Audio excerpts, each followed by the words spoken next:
la métrique dans l'adaptation. Donc on est en marge de la COP22 qui arrive à grand galop, donc c'est pour très très bientôt. Nous sommes, et moi-même, membre du comité scientifique sur la partie groupe finance-climat que préside Nezar Baraka. Donc nous accompagnons ces réflexions. Le secteur de l'assurance est au cœur de la problématique du changement climatique. Qui dit changement climatique dit couverture des risques climatiques. Et aujourd'hui, il faut le savoir, notre pays est en train de connaître une avancée extrêmement importante. D'abord, nous avons un dispositif de couverture des risques climatiques pour le monde agricole. Il y a une couverture qui permet à un agriculteur, en cas de sécheresse ou là, en cas de grêle, de vent, de pouvoir disposer d'une couverture d'assurance avec un accompagnement des pouvoirs publics. Et aujourd'hui, au Maroc, il y a une nouvelle loi qui vient d'arriver. Les textes d'application sont en cours de mise en œuvre. Donc je pense qu'en 2017, Inch'Allah, le dispositif va démarrer.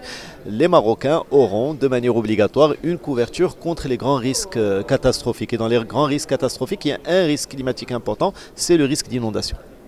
Là-bas, à Casablanca, il y a encore 3-4 ans, on a connu une très grosse inondation qui a entraîné vraiment des pertes très importantes. Les gens n'étaient pas assurés. À l'avenir, les gens seront assurés pour ce type de risque. À Tanger, il y a une dizaine d'années, la zone industrielle de Tanger a connu de très graves inondations qui ont causé de très grands dégâts à des industriels importants dans la zone industrielle de Tanger. Ils n'étaient pas assurés pour la plupart. À l'avenir, ils le seront de manière obligatoire. Et donc, pour pouvoir couvrir ces risques, on a besoin de mesurer. C'est la partie métrique qui est au cœur du thème de la conférence. Il faut qu'on puisse mesurer pour évaluer le risque. Et c'est quoi évaluer le risque pour un assureur? C'est de savoir, en face de ce risque que je prends, quelle est la prime d'assurance que doit me payer la personne qui s'assure. Et donc, il faut qu'on puisse arrêter une prime qui puisse être économiquement supportable, surtout pour les populations les moins favorisées. Et c'est tout le travail qu'on fait d'évaluation et de métrique pour pouvoir fixer une prime d'assurance qui soit à un niveau supportable. Mon message pour la COP22, c'est le rayonnement de mon pays, donc le Maroc, sous la conduite de Sa Majesté le Roi Allah Nsro, qu'on puisse réussir cet événement, faire en sorte que des décisions importantes puissent partir d'ici.